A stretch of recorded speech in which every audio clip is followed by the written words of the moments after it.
Bonjour, bienvenue dans ce MOOC Introduction au management.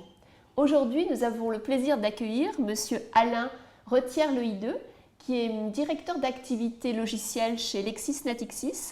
Peut-être que je vais laisser vous présenter. Avec plaisir, d'abord bonjour. Je suis effectivement directeur de l'activité logicielle chez LexisNexis, qui est un groupe anglo-saxon spécialisé en fait dans l'édition et la mise à disposition de logiciels pour les cabinets d'avocats, pour les experts comptables, pour les juristes d'entreprise.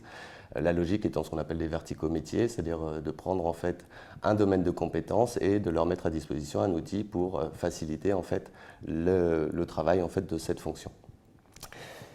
Par cette fonction, j'ai aujourd'hui la responsabilité de 70 personnes, que ce soit des gens qui s'occupent du développement, que ce soit des gens qui s'occupent du marketing, de définir les produits, de définir les besoins en fait, des clients, mais aussi des équipes commerciales et des équipes qui mettent en place et qui servent après nos clients régulièrement.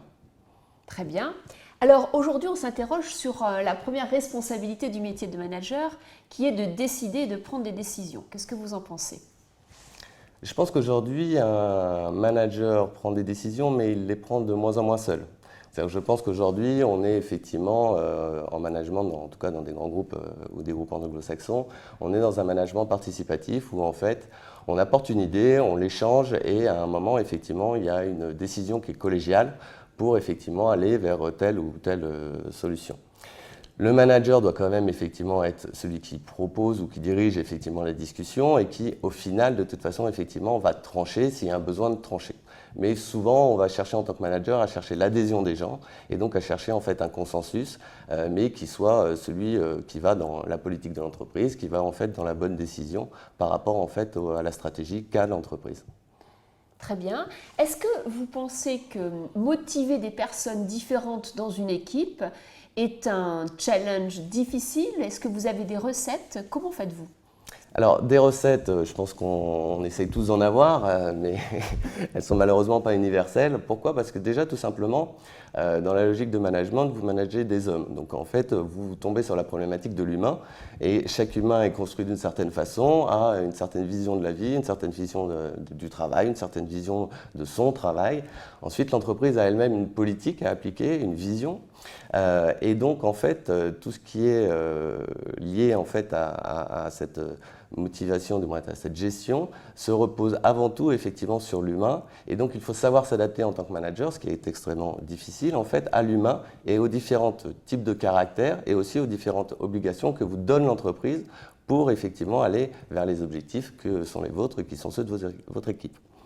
Est-ce que vous avez un exemple d'une situation où vous avez essayé de décoder les motivations d'une personne? Et en fonction de ce décodage, vous avez mis en place une action pour motiver et peut-être répondre à un besoin précis. Alors, j'ai un exemple très précis qui est une de mes dernières fonctions où en fait je suis rentré dans une entreprise, LexisNexis, pardon, et je me suis retrouvé en fait à reprendre un poste au départ de direction commerciale où en fait une équipe qui depuis 10 ans avait eu 6 managers. Ils étaient tous partis régulièrement et au bout d'un mois, je fais ma première réunion commerciale, donc devant une vingtaine de commerciaux, et j'arrive en me présentant, en disant qui je suis, un peu mon background. Et je dis, ben voilà, il va y avoir des changements, voilà les changements, et il y en avait un certain nombre. Et là, j'ai un des commerciaux, qui prend la parole et qui me dit, vous savez, moi, vous êtes le 10e manager que je vois passer, eux, ils ne sont plus là, moi, je suis toujours là. Et en fait, il exprimait tout seul, en fait, ce que pensaient tous les autres. Situation extrêmement agréable, vous venez d'arriver, vous dites sympa, bon, ben, je vais voir ce que je peux faire. Et en fait, j'ai essayé de comprendre pourquoi cette réaction. Cette réaction était liée en fait à que tout simplement, ils avaient été en fait beaucoup restructurés, avec des objectifs difficilement atteignables, sans outils, sans formation, surtout sans formation, et donc sans écoute quelque part de leurs différents managers.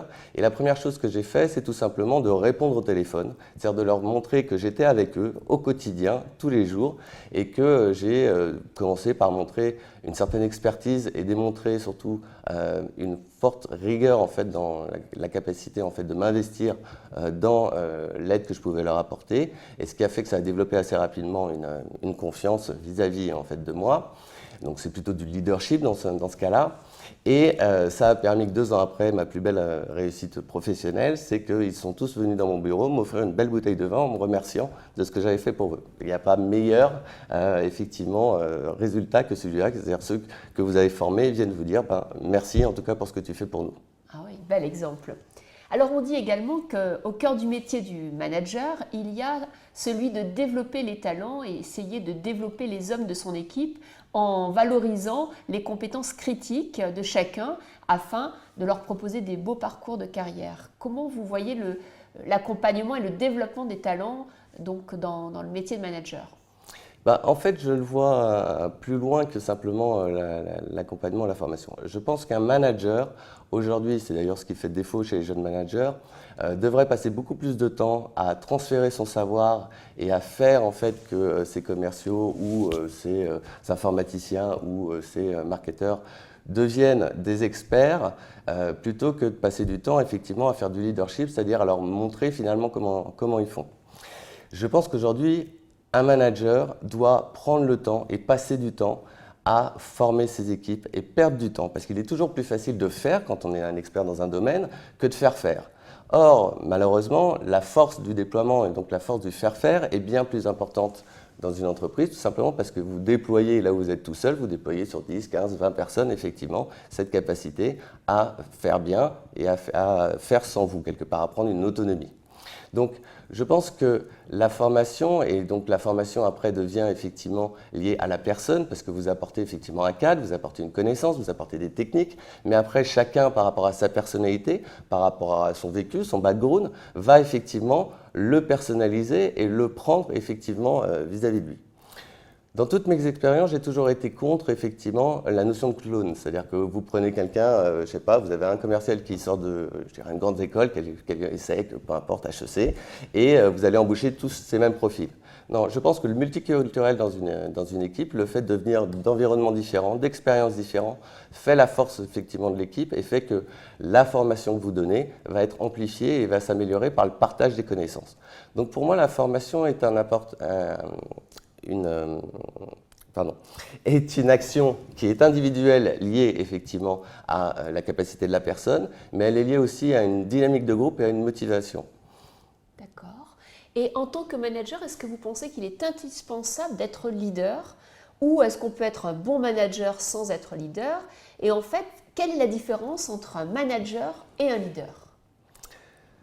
Alors, personnellement, et par expérience et par retour d'expérience, je pense qu'en fait, ce sont deux actions qui sont nécessaires et pas forcément au même moment. Je pense, si je prends une image, que c'est un peu comme une voiture. Alors, les garçons comprendront plus facilement que les filles, mais en fait, quand vous s'intéressez un peu aux voitures, vous avez le choix entre prendre une voiture qui a une traction avant ou prendre une voiture qui a une propulsion. La traction avant a une facilité, c'est qu'on peut la conduire, elle se rattrape facilement dans les tournants, etc. Quand vous avez une propulsion, ce sont des voitures généralement plus puissantes, et dès que vous avez un sol mouillé ou dès que vous êtes dans un tournant, si vous ne savez pas bien piloter, en fait, l'arrière effectivement de la voiture part en travers. Donc, je pense que la notion de leadership, c'est la notion de traction. C'est-à-dire, effectivement, vous êtes devant, vous vous accompagnez. Généralement, c'est ce que vous faites quand vous êtes un jeune manager, parce que vous êtes issu, effectivement, de votre équipe ou d'une équipe. Vous avez démarré un métier. Moi, c'était commercial. Et puis, je me suis retrouvé en responsabilité, c'est-à-dire devenir gérer, effectivement, une équipe commerciale. Et là, ce que vous commencez par faire, c'est faire ce que vous savez faire. C'est-à-dire, vous montrez votre expertise, vous montrez dans les rendez-vous avec les commerciaux que vous savez faire aussi bien qu'eux, voire mieux qu'eux, puisque, en général, si on vous a mis là, c'est que vous savez, en tout cas, faire bien. Et puis, à partir d'un moment, justement, vous commencez à faire du management, c'est-à-dire à manager. C'est-à-dire vous commencez à vous apercevoir que, justement, et je vais reboucler sur ce que je disais tout à l'heure, vous avez besoin, en fait, plutôt de les former, parce que vous ne pouvez pas être sur tous les rendez-vous, alors qu'eux vont être tout le temps là. Et donc, vous allez commencer à les reformer pour leur passer votre savoir. Et faire que, justement, grâce à leur culture et leurs compétences, en fait, ils vont être même meilleurs que vous, et tant mieux, puisque c'est le but, effectivement, d'un manager, pour moi, c'est de faire que les gens, effectivement, deviennent meilleurs que ce que l'on peut l'être.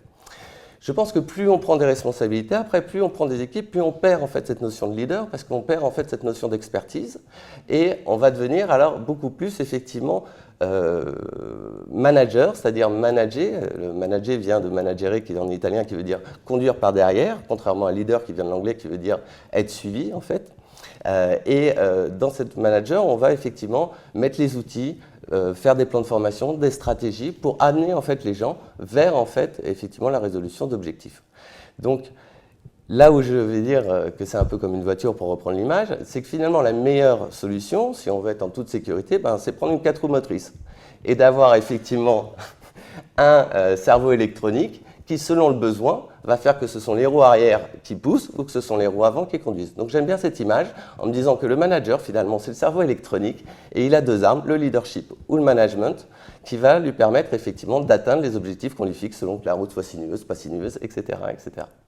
Merveilleuse métaphore. Alors, en tant que manager et avec toutes les années de pratique que vous avez, en ayant managé des équipes, en venant du commercial, en ayant appris sur le terrain, est-ce que vous avez 2-3 recettes, 2-3 convictions que vous aimeriez partager? Oui, j'ai 2-3 convictions pour avoir eu quelques jeunes managers à essayer de leur passer mon savoir, puisque comme je le disais, c'est une en tout cas de mes souhaits quand je fais du management, quand je gère une équipe. C'est déjà de prendre le temps. Malheureusement, on est aujourd'hui dans des systèmes, dans des contraintes d'objectifs, de temps, de délai, où effectivement, on a beaucoup tendance en tant que manager à faire ou à considérer qu'on a le savoir-faire et ne pas laisser en fait le temps de l'apprentissage. Or, c'est une grave erreur en tant que jeune manager de ne pas prendre le temps de former ses équipes, de leur apprendre, parce qu'effectivement, on perd plus de temps au départ, mais qu'est-ce qu'on en gagne après? Qu'est-ce qu'on gagne en efficacité, en autonomie, en temps pour soi, effectivement, et pour justement faire du management, c'est-à-dire améliorer les process, améliorer effectivement les produits, en tout cas faire tout ce qu'on fait tous les jours. Donc, un des premiers conseils, c'est de ne pas hésiter à prendre le temps, en fait, pour former et faire monter en expertise les gens avec qui on travaille. Après, ne pas oublier qu'on travaille avec un individu. Donc la deuxième clé que je dirais, c'est de penser à la motivation. Et c'est quelque chose d'extrêmement difficile parce que la motivation est liée là encore à l'humain. Tout le monde n'est pas motivé par la même chose. Les commerciaux, souvent, sont motivés par l'argent. C'est plus facile, on va dire, quelque part. Mais quand vous vous retrouvez avec quelqu'un qui fait du service client, qui n'a jamais contact avec le client parce qu'il fait en fait du back-office, comment vous allez réussir à le motiver? Et c'est là où la notion de leader revient souvent, c'est-à-dire que le leadership se transforme au départ, où on a une forte expertise, effectivement, à un leadership qui vient plus de la façon d'être par rapport, effectivement, à ses équipes. Leur donner une vision, leur donner une compréhension de pourquoi c'est important ce qu'ils font et pourquoi le faire bien d'ailleurs a une importance. La notion de fédérer des équipes diverses et variées pour qu'elles comprennent qu'elles sont dans le même bateau, que ça ne sert à rien de dire que c'est la faute du voisin ou c'est la faute de ceci. Et c'est là où le leadership effectivement devient, je pense en tant que manager important, c'est qu'on devient en fait un référent. Et dans ce référent, on utilise des notions d'interposition, d'équité, toutes les techniques on va dire du manager pour justement devenir leader, mais non plus par rapport à une expertise, mais par rapport à un background et une image perçue en fait par vos équipes. Très bien. Voilà, donc 2 clés. Un, prendre le temps de former pour effectivement avoir un effet levier.